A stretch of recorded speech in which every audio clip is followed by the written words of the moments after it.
Hello everyone. Before diving into the video, please give me a like and a subscription. Thank you. The story begins when my roommate's girlfriend sent him a selfie, unaware that his computer was connected to the school auditorium's big screen.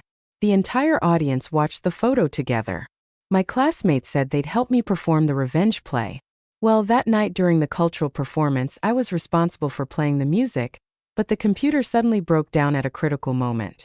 I rushed back to the dormitory, borrowed my roommate's computer, and hurried back to the auditorium. Since I'd helped him submit assignments before, I knew his password. After logging in, I noticed his chat account was still active. With only a minute left before the MC took the stage, his eyes urged me repeatedly in a panic. I quickly connected the computer to the projector, uploaded the file, and adjusted the PowerPoint presentation. Everything was ready. I intended to log out of his account, but suddenly a message popped up from Emily. My hand trembled and I subconsciously clicked into the chat window. The message read, "When will you come? I've been waiting anxiously. Our school isn't too big. Everyone basically knows each other." The chat window was clearly projected onto the big screen. The room, once noisy, felt eerily silent. The MC froze, forgetting to take the stage. The reply from my roommate also synced to the screen. "It's almost time. Why are you in such a hurry? Just meet me, darling. Ethan won't find out, right?"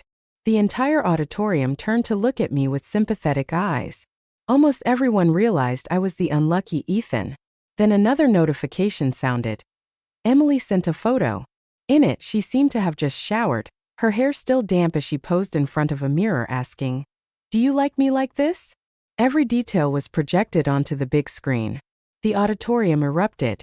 Their gazes at me grew even more empathetic. I stood there, stunned and furious, as if a storm raged in my chest. Emily and I had been together for a while. Last week, I'd visited her home for dinner and met her parents. They ran a small business and praised me as smart and capable. But when her father pulled Emily into the kitchen for a private talk, I overheard him say, "This Ethan kid always wants to outdo others. He's stubborn and hard to manage." Then Emily replied, "His family can afford to buy a house outright." Her father's tone softened. "That's good. Remember to add your name to the deed, but you must know how to control him." These words had been a thorn in my heart since I heard them. I'd intended to talk to Emily clearly, but she'd taken the initiative to escape like this. The MC standing beside me was Jack, my closest friend. After a moment of silence, Jack stepped onto the stage. The original script was discarded as he grabbed the microphone and said loudly, "First, thank you all for attending today's performance. It was a play we painstakingly prepared, but due to the recent incident, it's hard to proceed normally." A sigh of disappointment rose from the audience. However, everyone understood and sympathized. Jack suddenly declared, "But we've realized real life is even more fascinating than the script. Let's perform right here." The auditorium fell silent for a moment, then erupted with cheers and whistles. The drama troupe actors all felt intrigued by Jack's proposal. "Don't worry, Ethan. We'll help you vent your anger. Let's play dead with this dog couple." Seeing everyone, I felt touched as warmth spread. Having so many people on my side, I thought I had nothing to fear. In reality, my roommate had long been interested in Emily. I'd sensed this before. Even when I'd casually taken a walk, I'd coincidentally run into him. He'd even pretended to be injured to get Emily to take him to the infirmary.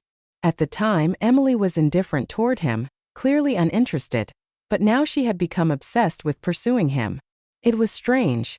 My intuition told me something was amiss.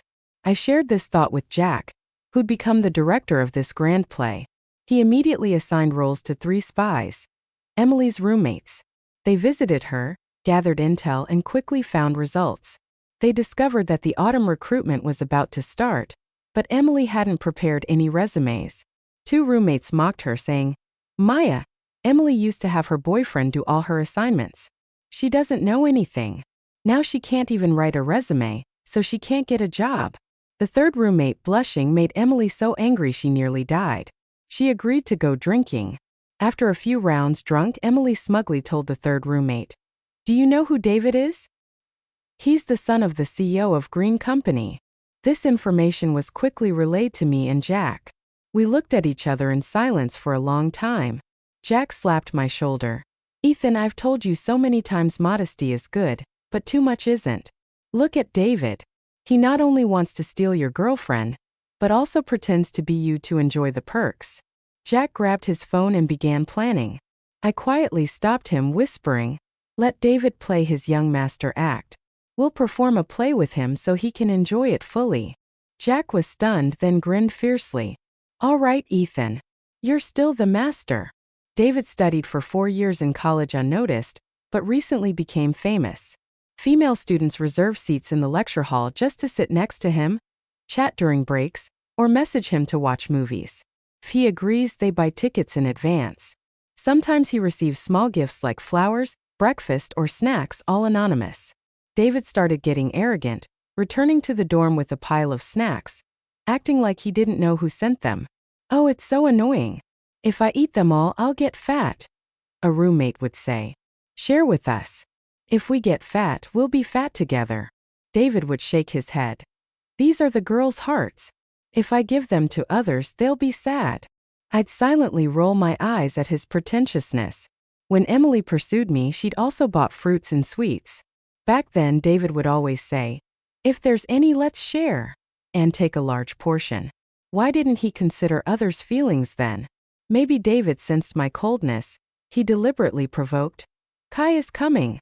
I wonder how many gifts I'll receive this time." Finally, I understood what sweet annoyance meant. Unlike some people, even with a girlfriend, they probably don't get gifts. He was sure Emily wouldn't give me anything, so he mocked me like that. If it were any other time, I'd have retorted immediately, but because the grand play was about to unfold, I pretended to be hurt, weakly saying, "Don't talk nonsense. Emily has just been too busy. That's why she forgot. She'll definitely give a gift this year." David laughed. "Really? I'm just waiting to see you eat." He didn't expect that on Kai. Emily actually gave a gift, a much more expensive watch than usual. When I brought the watch Emily gave me back to the dormitory, David's face turned red and white. I secretly smirked. David still didn't understand women, at least not Emily. He thought that because he'd spent a night with her, she'd chosen him over me. But Emily was smarter than David.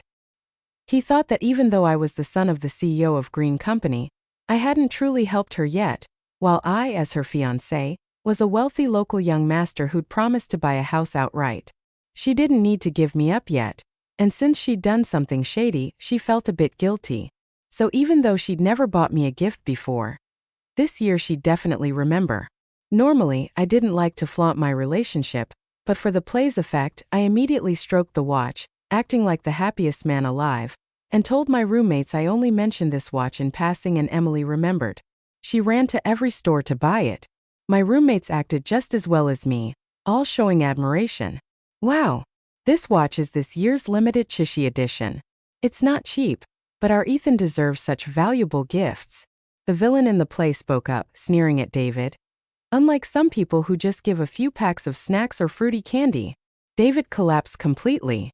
In truth, whether a gift is expensive or not, it's the thought that counts, but this principle was clearly beyond a superficial person like David.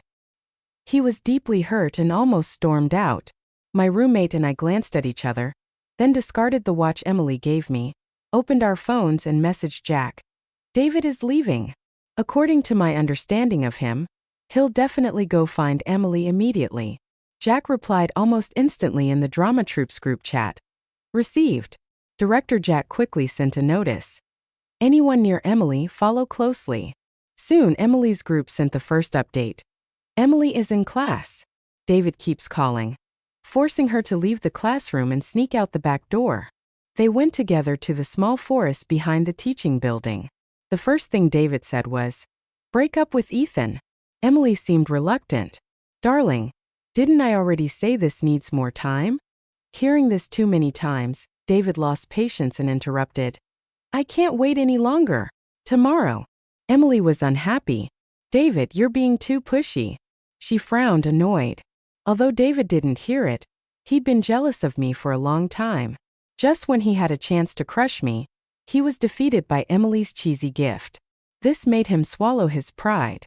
David had crossed the line of lying, and now we just needed to guide him to the next step. Sure enough, he took it. Emily, if you don't break up with Ethan immediately, I won't help you with anything at Green Company anymore. Emily's eyes immediately brightened. She grabbed David's hand excitedly, asking, You promised to help me, right? Say something so I can get directly into the core business department. David nodded. It's a small matter, my mom's in charge. Just a word for me. Emily hugged David tightly. Thank you, David. Hearing this, I couldn't help but smirk. Just keep thanking David. Soon, Emily, you'll want to thank his entire family. The next day, Emily came to find me to break up. She announced in the group chat that she just left the dormitory. Jack immediately pressed the onion against my eyes. I angrily shouted, Don't you trust my crying acting skills? Jack comforted me. Trust. You're the pillar of our drama troupe. But if Emily is too stupid, I'm afraid you'll laugh right in front of her. As we argued, there was a knock on the door. I opened it and Emily walked in. She looked a bit regretful. I came to break up with you. I immediately got into character, switching to an incredulous expression. What are you saying? Behind her, Jack and the roommates quietly clapped, praising my performance. I thought and felt we weren't a good match. I asked in distress, Why? We've met both families. My family feels we're not a good match. Emily sighed, looking burdened. Truly a master of manipulation. Even when breaking up, she didn't want to say it all. I still love you, Ethan, but we don't have a future. If we don't end it now, it'll hurt more later, so I'd rather be the villain in this. You're already the villain, I thought, but still pretended to be distressed, trying to hold on for a few sentences. Emily's heart was like iron. I could only painfully agree. I thought she'd leave, but she said, Then the things I left at your place I'll take back. Right as she spoke, she picked up the watch on the table, then asked about the other items. I almost laughed. This was the first time I saw someone call a gift things I left at your place. Jack, with his farsightedness, immediately rushed over and hugged me, his hand having just touched the onion. My tears immediately flowed. Are you really not leaving me anything? I sobbed, my voice trembling. Perhaps seeing me cry so pitifully, Emily softened a bit, choosing an item from the pile of gifts and placing it in my hand. Leave it for you. I looked down and almost laughed. It was the birthday card she'd written me in freshman year. She took everything of value, leaving only this worthless memento. Jack, seeing I was about to laugh, quickly wiped my face again. When Emily turned to look at me, she only saw me hugging the card, tears falling like rain, unable to speak. She must have thought, this man is truly devoted, while I just thought, this onion is really spicy. After Emily left, my roommates began to scold mercilessly in the group chat, with many people indignant on my behalf. Half of one roommate said, You shouldn't have let Emily take back her gifts so easily. I replied, It's okay. All she gave me was worth a few thousand, but I saved millions on future housing costs. Moreover, I have a hunch the latter part of this play will be so interesting. It's worth the price. After the breakup, Emily's journey with David wasn't smooth. David, with a dozen pursuers, acted arrogantly, implying he had plenty of options and didn't necessarily need to choose Emily. This made Emily angry. Back in the dormitory, she immediately grabbed Sam, David's roommate, and scolded. Did you reveal David's true identity? Someone must have spoken. Otherwise, why are so many girls pursuing him? Sam knew the whole story but was also a decent actor with an innocent face. He confronted Emily. I didn't say anything. Think about it. This information originally came from David. It's very likely he told those girls himself. Emily had no way to retort and feared pressuring Sam too much would lead him to tell more people. She sternly warned, Don't say anything more from now on. Emily began to feel dissatisfied with David, feeling he was toying with her. But since she'd broken up with me, she had no choice but to swallow her emotions. Michael comforted her, and David landed the female lead in a romance film. It seemed Emily had learned quite well. In the morning, she'd ask after him kindly. At night, she'd bring him tea and water. On rainy days, she'd act out scenes like a princess braving the rain to bring nourishing chicken soup to the prince. I, along with the alliance of actors, watched the play inside. Emily truly sees herself as the female lead. I had to admit her shameless face was somewhat alluring. After a few rounds of acting, David finally came to her. They even took a 9-photo collage, officially posting it on social media. In each photo, Emily's smile was as radiant as a flower. She must have thought her rich family life had begun and every step forward would be more glorious. Thinking too much, this was her peak. Next, she'd realized the pit she was standing in was huge. Emily submitted her job application to Green Company, with the interview a week away. That week was when David felt he was at the peak of his power. Not only did Emily obey his every word, but even the dormitory roommates, hearing from somewhere that he was the young master of the Shun family, all turned against me and surrounded him. In the past, David was messy, never cleaning, always making excuses to skip duty.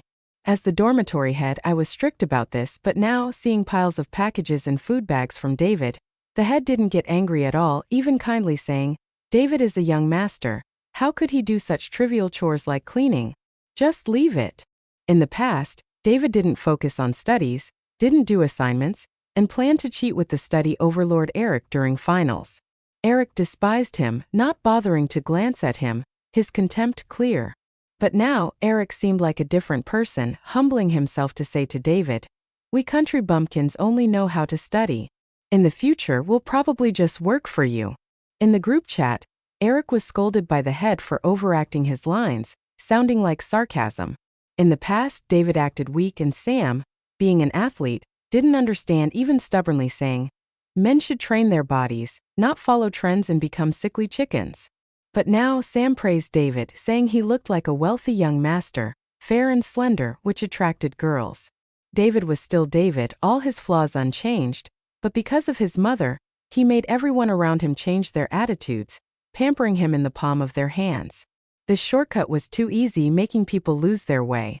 David began to become arrogant, drowning in flattery, gradually truly believing in his subconscious that he was the son of the CEO of Green Company.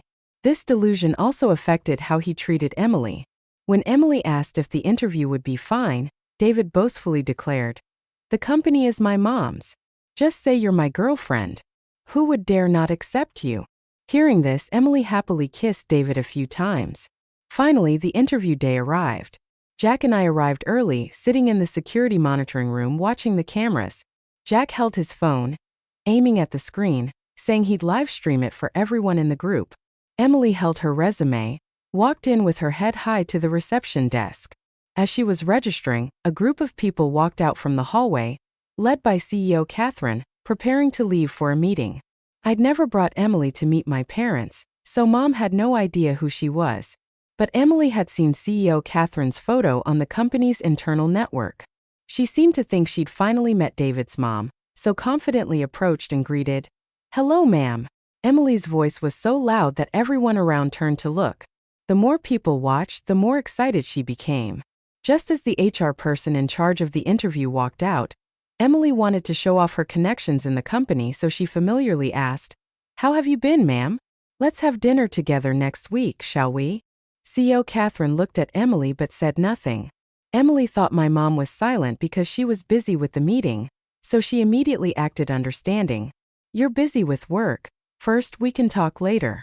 After speaking, she smiled, turned to prepare for the interview. But I felt something was off and hurriedly approached my mom. "This is the candidate about to interview. Do you know her?" CEO Catherine frowned, having no impression at all. I tried to hint. "Did you hear her call you ma'am? Could she be Ethan's girlfriend?" So Catherine immediately denied it. "Impossible. Ethan just broke up." I reassured her, deciding to handle it fairly based on Emily's actual abilities to decide whether to hire her or not. Entering the meeting room, the interview began. After a few general questions, he moved to professional ones. What is multi-threading in programming? Suppose you have a single Red Sea application that keeps freezing, but each freeze occurs at a different spot. What do you think the cause could be? If Emily knew the answers to these questions, she wouldn't have wasted her youth being a white flower, innocent girl. After about 10 minutes of awkward silence, Emily interrupted. "You should review my resume again." He was stunned. "I've already reviewed it carefully." Emily looked at him meaningfully, pushing her printed resume toward him. "Just review it again." He felt confused, not knowing what big trick was hidden in that shabby resume. But because of her confident attitude, he reluctantly opened it. The first page was nothing unusual. On the second page, Emily smiled deeply when he flipped to the second page. Jack and I in the monitoring room couldn't help but burst into laughter. Emily had printed an intimate selfie of herself and David on the second page of her resume. He looked at the two large faces on the paper, then up at Emily.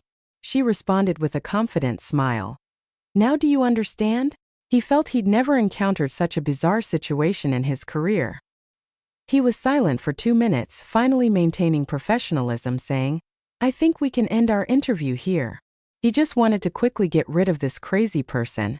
But if Emily thought he'd understood her future rich family daughter-in-law status, she stood up happily, shook his hand and said, Wait for the good news about the job. All right. The annual salary is $700,000. You want it, right? Could it be increased a bit? This time he was completely silent for 5 minutes. Jack and I in the monitoring room laughed so hard we almost fainted. As we left the monitoring room, we ran into Emily. She glanced at us, smirked and said, Going for an interview? Jack, still laughing too hard, hadn't switched to his acting face yet, looking at Emily as if she were a fool. Emily immediately realized and coldly said, It's best to treat me properly. Otherwise, whether you get accepted or not is just a word from me. Jack mocked. You're also going for an interview. Emily curled her lip. Am I like you guys? She threw her bag over her shoulder and strode out the door. Jack and I watched her leave, then immediately looked at each other, smiling knowingly without needing words. The story is probably reaching its climax. Right during the day in the study room, David pulled Emily to sit not far in front of me. There were over 10 empty classrooms for self-study, but David always deliberately chose the same room as me. In front of me, he and Emily began their lovey-dovey act. She fed him a piece of melon. He fed her a peach. Their actions made the other students studying unbearable, and they spoke up against it. If you two are in love, don't be affectionate in the classroom. David glared. What's it to you? The others couldn't bear it, angrily leaving. The more obstructed, the more David boldly showed affection to Emily. He was certain this scene could heavily strike me, but he didn't know that what he did only entertained me. And that day's entertainment was even more fascinating. Less than 20 minutes into self-study, Emily's phone rang. She answered, and less than 30 seconds later, her expression immediately changed. After hanging up, Emily was stunned for a few seconds, then looked at David and whispered, Why? Why did my interview fail? David straightened up for a few seconds, clearly having been in a dream for too long and now awakened. He tried to stay calm, saying, Who's he? Let me have my mom talk to him. Emily still had a bit of hope, immediately showing his name on the phone for David to see. Is this person deliberately making things difficult for your family? Tell your mom to fire him immediately. Oh, treating a listed company like a grocery store. Say fire and it's done. David hurriedly agreed, but clearly just stalling since he couldn't do anything. Sure enough, a few days later, Emily began to doubt. Did you not say anything to your mom, or do you know something? It was clear that Emily's thoughts had begun to doubt David's identity. It must be said that only now beginning to doubt was indeed a bit slow. Finally, David bluntly admitted, Yes, I didn't tell my mom. Who do you think you are? Why should I help you? As soon as these words came out, I immediately understood his calculations. He'd rather admit to deceiving Emily's feelings than his fake identity, because if he admitted to deception at worst, he'd lose Emily and could find another girl later. But if he admitted to faking his identity, all the enjoyment he'd had would instantly vanish, from being a wealthy young master admired by all to a fraud despised by everyone in the blink of an eye. Jack and I discussed and felt the time was ripe. So on the school forum, posts began to appear questioning David's identity. More and more people discussed, believing his identity was fake. The rumor spread widely. If not clarified, David's reputation would surely be ruined. On Friday evening, a small account on the forum posted, claiming to be David's roommate, that he could testify David wasn't deceiving anyone. A photo was uploaded with the post. Our dormitory group chat immediately went to see it and laughed non-stop. It was a casual photo of David, but he'd photoshopped my mom into it. It must be said that if he'd used this photoshopping skill for studying, he probably wouldn't have failed any interviews. In the alliance of actors, everyone asked me, Ethan, should we pretend to believe him again this time or directly expose him? I thought for a moment, then laughed. Just pretend to believe him. Anyway, next week, Green Company will hold a recruitment event at our school, and my mom will personally participate. I really want to see how David will handle it then. This week, David didn't live peacefully at all. On one hand, Emily kept entangling him, both scolding and threatening to expose his behavior. On the other hand, David didn't back down, instead threatening Emily. You want to expose me? Fine, but I'll also expose you. Didn't you get close to me to arrange a job for you? Aren't you also a gold digger? I just heard the latest news from the front line. I leisurely watched this outstanding couple tear each other apart. Finally, Emily lost. Not wanting to completely offend the young master of Green Company, she switched to a softer tone, coaxing David. Emily was always very confident in her charm, believing that even if David was a playboy, over time he wouldn't be able to resist her emotional attacks and would truly fall in love with her. Then the status of a rich family daughter-in-law, and all the benefits would still be hers.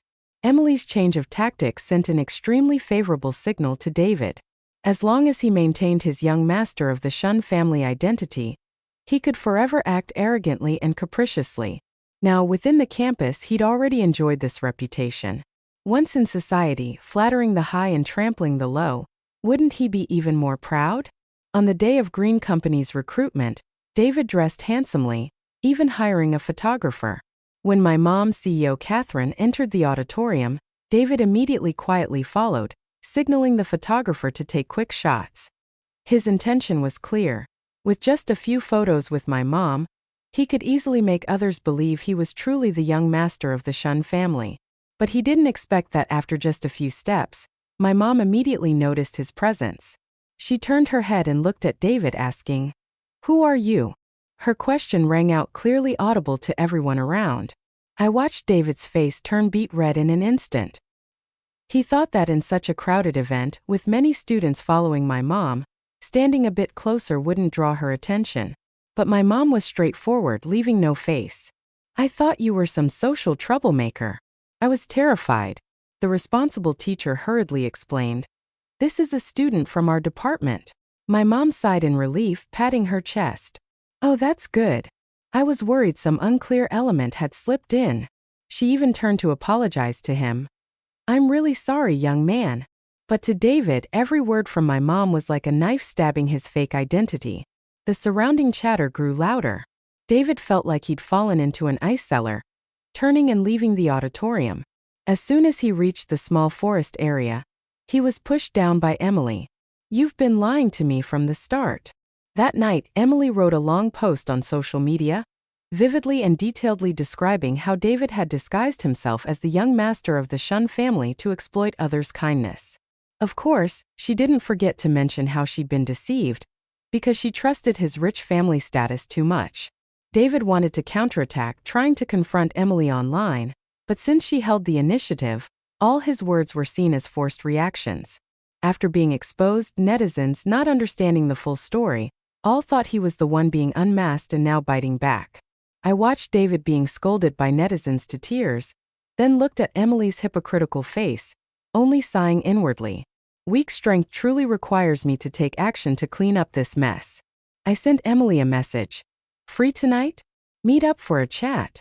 Relying on my previous acting skills in Emily's eyes, I was still a lovelorn ex. Even after breaking up, I was secretly suffering and missing her. After the shock with David, she was probably looking for a way out, so receiving my message was like being offered a pillow when sleepy. She had no reason to refuse. We met on a bench. I told her that my family had already looked at the house and was ready to pay in full, but there were a few things I wanted to clarify first. "Have you ever loved David?" Emily immediately seemed to find a lifeline, hastily expressing loyalty. "Never. Not a single day." "Why were you with him?" I asked. "Because he lied to me that he was the young master of the Shun family." Emily initially tried to find the most reasonable explanation, but I didn't give her time to think. "I can tell what's the truth. Don't lie to me, or I'll never marry you. I want the house to have my name on it." Emily had no choice but to begin accusing David of how he deceived her, and how she'd been foolish to believe his words. "I'm sorry, Ethan. You know my grades. Finding a good job is really hard for me. I just wanted to strive first so that in the future I could marry you and bring you happiness." I vaguely replied to her a few sentences, then quickly went home and uploaded the audio recording of our conversation online. Emily, who'd once led online witch hunts against others, now had to face similar consequences. As graduation approached, David was completely socially dead. Wherever he went, he was pointed at as the fake Shun family son who'd also stolen his roommate's girlfriend. Emily wasn't much better. The reputation of being a gold digger had been nailed to her.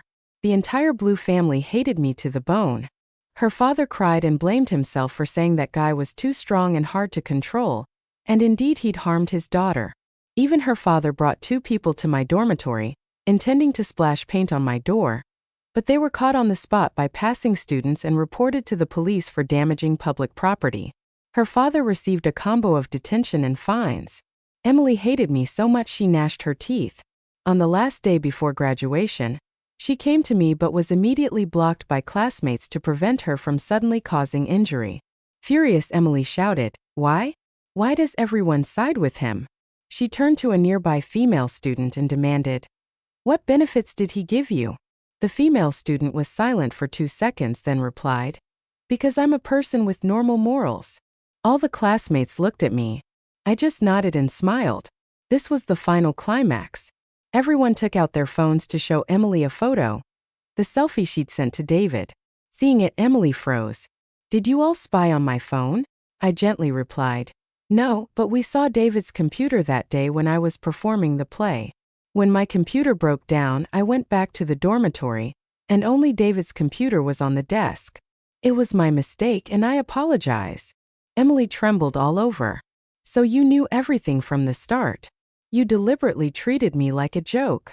She pushed away the classmates blocking her, rushed straight to me and shouted, "You always looked down on me like I was a monkey, didn't you?" But she was immediately stopped by several people in black, professional security guards. In her anger, Emily threw a punch at the security guard. "Save me! Why attack a professional security guard?" The guard nimbly dodged, then accurately punched her in the stomach, causing her to collapse on the spot. From the car, a simply dressed woman in a striped shirt and baseball cap approached. "What's going on, son?" Despite her plain clothes, Emily recognized her. It was my mom. When she first loved me, Emily had asked about my parents' jobs. I'd said my mom is a programmer. I hadn't lied.